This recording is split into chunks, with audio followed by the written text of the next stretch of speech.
Today on Games Up, we will be taking a closer look at Take, the new abstract strategy game designed by Arve Fühler. Set in the Middle Ages in Japan, Take features head-to-head strategic combat between two rival shoguns. By recruiting skilled agents and carefully planning every move, you will seek to become the most favorable shogun in the emperor's court. Place all game chips into the provided bag and mix them well. Draw chips out of the bag and place them on the 5 spaces in the center of the board, termed the audience hall, until each space has a stack of 7 chips. Each player's turn is divided into 4 steps. Step 1. Use the ability of your character chips, which will be described later. Step 2. Take an exposed character chip from the top of one of the available stacks in the audience hall. After selecting a chip, place a ghost token on that stack. A chip is available only if it is not covered by a ghost token. If all 5 ghost tokens are currently on chip stacks, remove the tokens before selecting your character chip. Step 3. Place your selected character chip in the corresponding column of your inner courtyard. The Daimyo, Ronin, Geisha, and Ninja chips are always placed in the bottom space of their corresponding columns. The Samurai acts as a joker and can be placed in the top space of any character column. Step 4. Both players score influence points for the character chip that was most recently revealed or exposed during Step 2. The total influence of a character type is determined by the number of that type of character chip exposed in the center audience hall, and the number of chips of that character in the inner courtyard of the player. For an example of scoring, a Geisha chip was just revealed in the audience hall. There are currently 2 Geisha chips open in the center, so each player's Geisha influence will be multiplied by 2. Player 1 has 1 Geisha chip in the second row, which is worth 1 point. Therefore, he scores a total of 2 points. Player 2 has no Geisha chips collected so far, and therefore scores 0 points.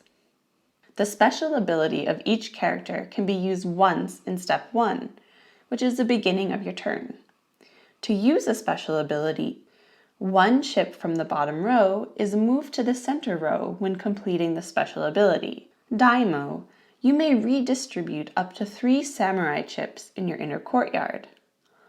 Ronin, you may relocate 1 ghost token to either another stack of chips, or you may remove it completely from the board, or you may take a ghost token from the stock and place it on an unoccupied stack.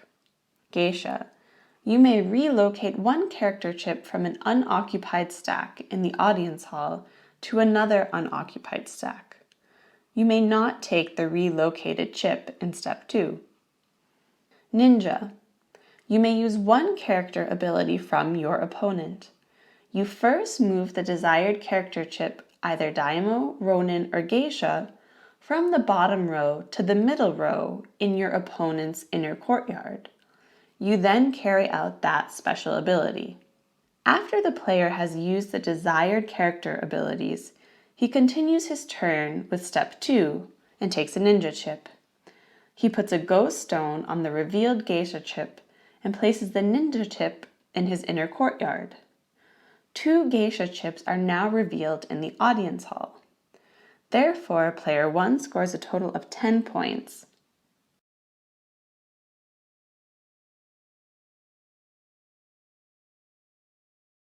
And player 2 scores 6 points.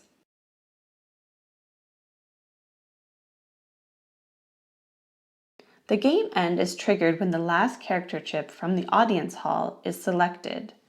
The player with the most victory points wins. Take is a 2-player abstract game that is easy to learn, with rules that are clear and not overly bogged down with details. The game certainly can captivate players with an appealing board, colorful character chips, and nice table presence. It definitely took us a few plays to get into the flow of Take and to appreciate the clever design. We really enjoy the trade-off between spending victory points to use a special character ability or keeping your character chips in the most valuable bottom row to try to get the most points, but then not using any special and likely beneficial abilities.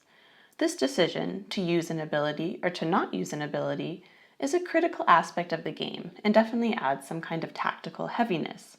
You have to figure out for yourself when it's the best time to use a special ability, because we did find that in our experience, giving up a point to use an action was often not very advantageous because a few points can really decide the game in the end. So keeping your chips in the valuable bottom space can be often the better decision, but really thinking through the possibilities and making that decision is an interesting part of the game and keeps it engaging. And that was what brought us back to the game. Our games often ended with only a small point gap, which we enjoyed. But this close end scoring also comes with some slight problems. Even though the game board is on the bigger side, which makes the game less compact and less easy to transport, the victory point track was sadly just too small. Additionally, it winds around the board and over and under bridges, and this makes keeping track of the score a bit of a burden. You have to really make sure that you are moving the correct number of spaces and make sure that you go over or under the bridges in the proper way.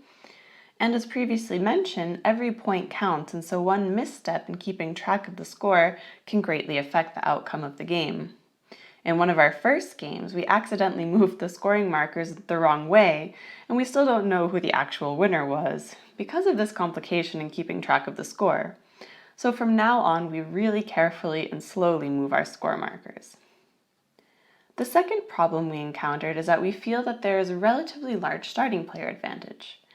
Not only is it possible for the starting player to immediately gain points on their first move, and possibly prevent the second player from getting points, but there are also an odd number of character chips. Thus, the starting player will have one more chip than the second player in their inner courtyard at the end of the game. Chips are worth points, and so the starting player has an obvious and unfair advantage in gaining victory points. We would have liked to see this balance out where the last chip is left on the board so that both players end the game with an equal number of chips. This problem can be easily house ruled, but we wish something would have been mentioned in the rulebook. Overall, Take is an enjoyable abstract strategy game. It's easy to get to the table and to play with almost anyone. It's not overly complicated, and there's just the right number of decisions to make to render this an excellent family, entry-level abstract game. We would recommend Take to people looking for an appealing, simple strategy game and who don't mind being more aware when keeping track of the score. Thank you for watching Games Up. See you next time.